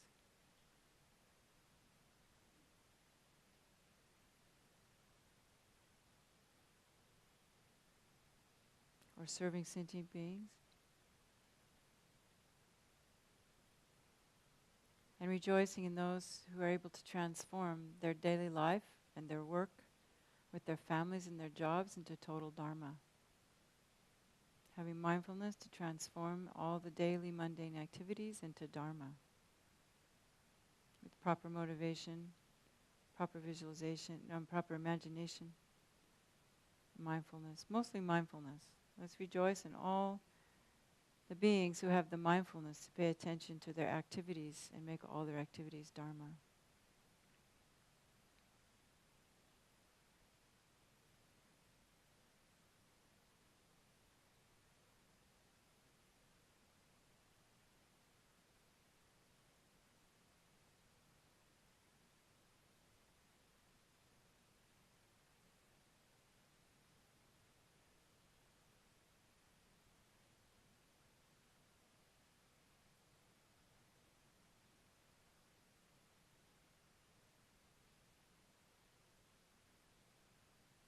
Okay, keep going. Oh sagrado y venerable Lama, desde las nubes de compasión que se forman en los cielos de tu sabiduría dharmakāyika, por favor libera una lluvia del Dharma vasta y profunda, de acuerdo precisamente con las necesidades de aquellos que serán adiestrados. Dedico cualquier virtud que haya sido acumulada para el beneficio de las enseñanzas y de todos los seres sensibles, y en particular para que las enseñanzas del venerable Losandrakpa brillen por siempre.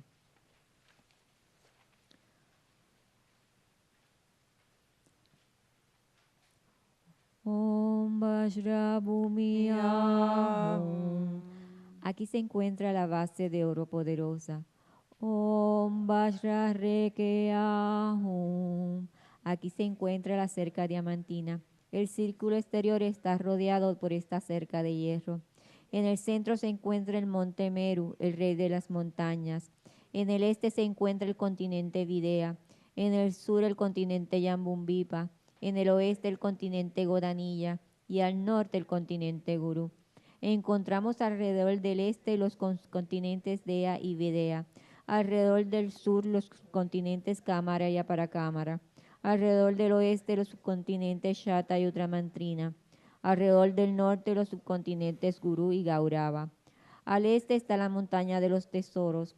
Al sur el árbol que concede los deseos. Al oeste la vaca que concede deseos. Al norte se encuentra la cosecha aún no hará.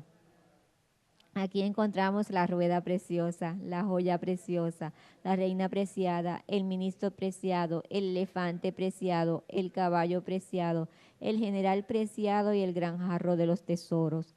Aquí se encuentran la diosa de la belleza, la diosa de las guirnaldas, la diosa de la canción, la diosa de la danza, la diosa de las flores, la diosa del incienso, la diosa de la luz y la diosa del perfume.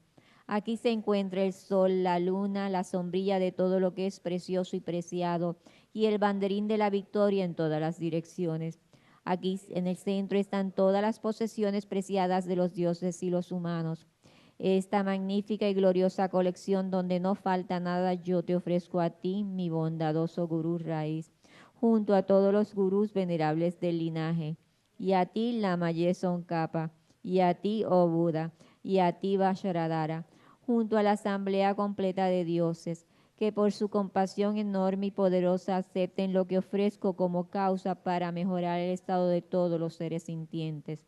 Derramen sobre mí honda aspiración para que yo pueda vivir de acuerdo al noble ejemplo que ustedes han dado.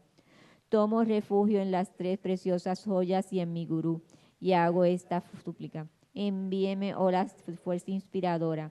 Inspírenme ahora y a todos los seres madres para finalizar todos los estados distorsionados de la mente, tal como ser irrespetuosos en los más mínimos con los preciosos gurús e insistir que nosotros mismos somos diferentes de todos los demás.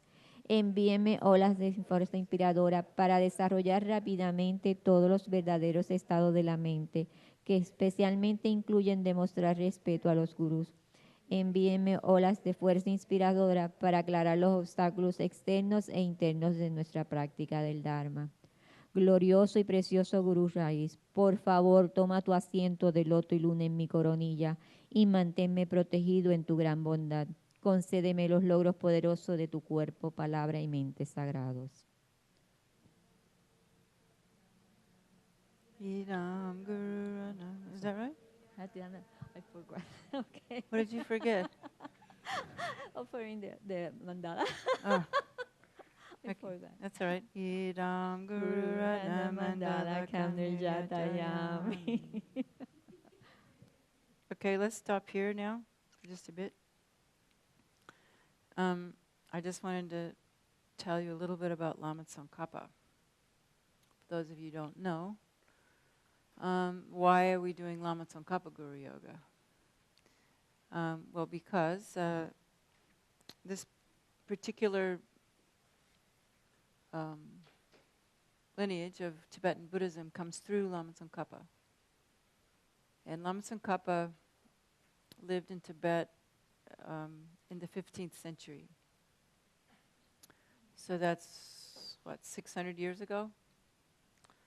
And almost 600 years ago. And he was like a second Buddha.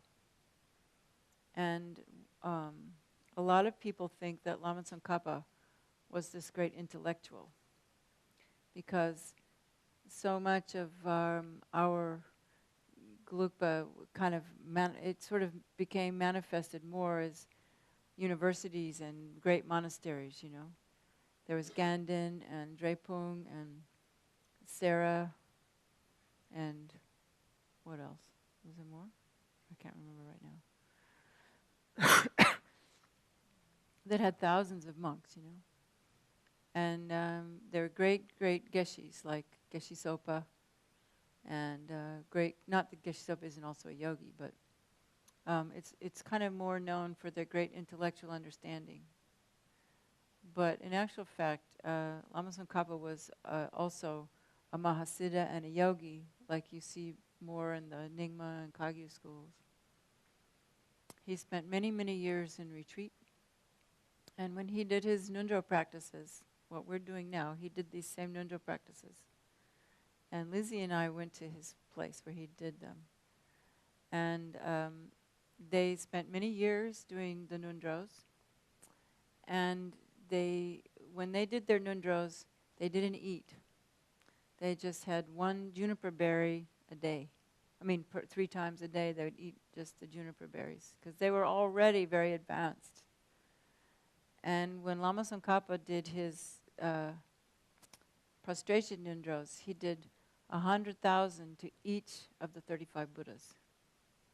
So he did 3.5 million prostrations. And when he did the mandala offerings, I can't remember how many million mandala offerings, he did many million mandala offerings. And they say that he used a stone, and he like rubbed his down to the bone, from rubbing on the stone, And his refuge, I don't know how, I don't know all the details. But he was a really, really great yogi who could, but Lama Tsongkhapa chose not to show that aspect. In fact, he even chose not to be completely enlightened until the Bardo, because in his time in Tibet, he thought it was more important to show the aspect of a monk, because he felt that at that time in Tibet, there'd become a division. They thought either you practiced sutra and you were a monk, or you practiced tantra and you were like a lay yogi, having sex and parties and drinking alcohol, because yogis were transforming everything. And Lama Tsongkhapa thought that this was incorrect, that actually the best basis for practicing tantra was that of a gelong, we women, we have to kind of give them a little bit of dispensation, because in their culture, women were just sort of not respected so much back then. So they didn't, we don't have too many stories about great Gelugpa nuns, But so they say gelong, And I think a lot of that also is the reason is it's easier for a man not to have children and be celibate, I suppose. I don't know. I'm not going to get into that. But we just need to know that he said that the best basis for practicing Tantra was as a celibate, with practicing the vows. But so he said, outside is, the outside we hold the vows. Inside we Mahayana, and secretly we practice Tantra. So this was what he did. And one of the main contributions of Lama Tsongkhapa was he clarified a lot of things about Tantra. So he was actually a very great Tantric practitioner that nobody really understood. And he clarified many things about the Prasangika Madhyamika, because a lot of people didn't have that straight. And so what we learn when we study the Prasangika Madhyamika, which is part of your, it's your second after the basic, this is what Lama Tsongkhapa brought to Tibet, because he felt like it wasn't so clear. And he, because of all his years of meditation and practice, he actually could vision Manjushri and could speak to Manjushri and talk to Manjushri, which is the deity of wisdom, the one with the sword, And so he could clarify a lot of points with Manjushri, and he went back and he was able to go back into the teachings of Nagarjuna and, And I even made it shorter today. Usually it's a bit longer. So I would, at least you do that much. And if you are a new person and you really like this, and you want to do this along with the basic program, which it would be great, actually. It'd be a very great combination to do this and the basic program, because this has the foundation of all good qualities in it. So you read the Lam Rim every day, and you'd be constantly making merit, And also, you need to know that to keep the practice going, you don't have to do it like I do it, slow, meditating, To keep it going, you can read it as fast as you possibly can, just to keep it going. That's not a good deal. But say you had to work a lot and you have children and blah, blah, blah, and suddenly it's 10:30, 11, midnight, you haven't done it, you go, oh, what is, Lizzie goes, OMG. She just, I guess that's text talking, right? Then you just read it. And I think it says here, Rinpoche, I've just been guessing what the Spanish says, but I think the Spanish says that you can skip the foundation of all good qualities if you don't have enough time. I understood that, right? I was just kind of reading the Spanish and figuring it out. So, because I saw the word emergency, and sin. I know that because you can get agua sin gas, so that means without, right? Without fault. So, so that makes it shorter, And some of it is repeated anyway, I think if you've taken refuge once, you don't have to take it twice. So, and it actually doesn't take that long. And you might want to check too with Yangtze Rinpoche. Some lamas say that instead of having to read the whole visualization, you can just visualize it, and that's also, yeah. So Rinpoche, so if you don't have to read, every word, you just know there's Buddha and the whole thing there. If you're doing, can I see your mala? You have counters on it, right? Yeah, you have a counter. See these counters? I don't like to have the counter on the mala because then I find I'm having to reach around and everything. But you can actually, because when you're doing a lot, you're going around, you have to remember. Sometimes I do it on my fingers, to 5, and then I'll do a check or something. But you can forget, if you get spaced out, you forget what finger too. So it's better if you can have one of these, But, and then this is if you have a few of these, so for every this is 100, 200, like that. And then when you get all the way down, then you have a second one to count the thousands, right?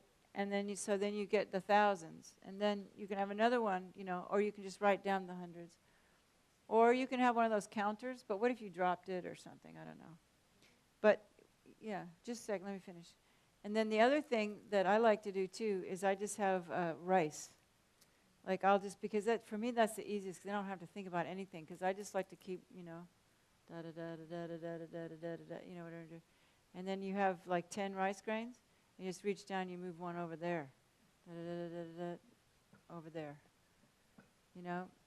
and then you get, that's 10. And then, that's already, that's 1,000. But then you can just write down at the end of your session in your book how many that was, That's another way to count. Yasmin?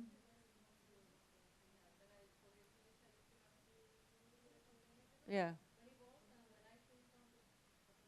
Yeah. Yeah. Yeah. Yeah, so she I didn't have little bowls. I just had it on my table, But something, and because rice is really easy, or beans, So you can just like that. But I have trouble counting sometimes. I forget, or And one time, I'll tell you a big confession. One time I was doing a long retreat, and I had this little mala, right? And I was going, it wasn't a very long mantra. But I looked down, and I realized, for some reason, my thumb, by practicing the preliminary practices, in Tibetan they call them nundros, and particularly today, Lama Tsongkhapa Guru Yoga, and reciting the Miksema mantra. So that's enough, but we have some questions, I think. So my plan is we'll do some questions. Then, if we can manage it, the 35 Buddhas. I'm sore too, believe me. Shows I'm in bed, been lazy. All winter, no prostrations. Actually, I think I stopped when I went to go to last October, Always, you do 3, but there is nothing, you know. So this is good for me too. Some questions, and also I need to clarify a few things. For the new people here, it's great that you're really interested in doing the Nundro practice. However, you must engage also, if you haven't done the basic program, to learn the basics of Buddhism. So for the new people, we encourage you to come to the basic class. If you want to do the Nundros, that's fine, but just remember that if you want to do the accumulation, if you want to count the 100,000, you have to do this whole thing every day. So we're just clarifying Yangtze Rinpoche's advice. So if you don't do the whole thing every day, then you have to, if you're counting something, you have to start counting again. And then there was some confusion about the Vajrasattva practice. Is there a separate sadhana for the Vajrasattva practice, or you do the Vajrasattva within this? And some people say one and some people say the other. So I think you should consult with Yangtze Rinpoche, because it might just be an individual thing for someone to have the Vajrasattva practice. I personally like the sadhana, and if it were me, I would, because it's short, you know. I mean, I have no idea what Yangtze Rinpoche's sadhana he uses, but I think it's at least good to generate the vision. You know, you can't just start saying the mantra. You have to at least generate the Vajrasattva and do the 4 opponent powers. Yeah. Yeah, so if you memorize it, you don't have to read it. And the good thing about memorizing things is if you have squinched for time, you can do it while you take a walk. And I would ask Rinpoche too, if maybe just if you don't have much time, could you just do the 3 immeasurables one time instead of 3 times? You can? Yeah, so you can just do the 4 immeasurables one time instead of 3 times. And then it isn't very long, actually. You know? And maybe you could do a short mandala instead of a long mandala. So then it doesn't take so much time. If you just, because then it's basically just Lama Tsongkhapa Guru Yoga. And I do that every day. It takes me 10 minutes if I'm in a hurry, you know. So, and it doesn't take long to memorize it. So it's really not a lot that Yangtze Rinpoche is asking you to do. And anyway, just about if you're really serious about Buddhism, you should do this every day anyway. You should do Lama Tsongkhapa Guru Yoga, you know. So I never asked if one Lama Tsongkhapa Guru Yoga is the same as one 6-session Guru Yoga, but I don't think so, because it doesn't have the vows. It's not exactly the same. There's no Vajradhara. So you have to do that on top of, if you have 6-session, you have to do that too. And what else was there, Veronica? Anything else? Oh yeah, and in order to accumulate it, you have to, wherever you start, you have to do it. So if you go on vacation for 3 weeks, you still have to do this every day. But you can't, you have to do the thing 3 times, whatever it is you're accumulating. But they're all in here 3 times anyway, so pretty much, except the mandala offering. And then when you go back home, you can start counting again. And how do you count? That's another question. You know, you can, some people just keep a notebook, and you use it in Romans, you know, 1, 2, 3, 4, boom, you know, 1, 2, 3, like that. That's usually what I do. Yeah. And at the end of every session, I mean, I've even, you know, you have a place where you just write it down so you don't forget. But then it was going 2 beads. Because it was a little mala. So I had no idea how many mantras I had said. So I don't know if I did too many. I mean, so I did extra, you know. But so be careful, you know, because I was just like so involved in the meditation, I wasn't paying any attention to my fingers, you know. And I looked down and I saw I was going 2, and I was like, God, how many months have I been doing 2? Yeah. Oh wait, I have to say that in so she can, yeah. You just now give her the thing.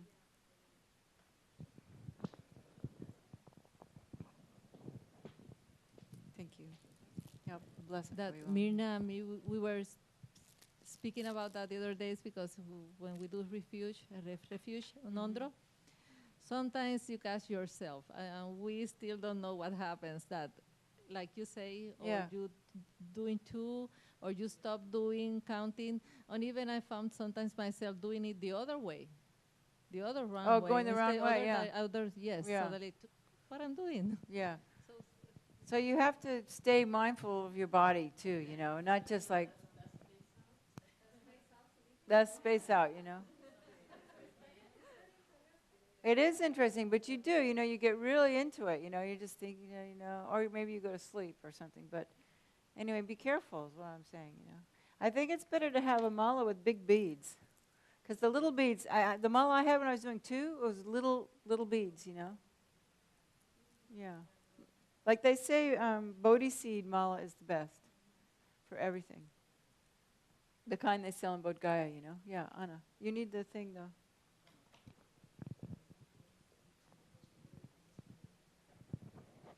Maybe a good advice is to practice before with different malas, you know, to see which one is easier, you know, to move the beats, and that you're 100%, because you cannot change the mala either. So you have to start with the same. You can't change the mala either? You have to start with the same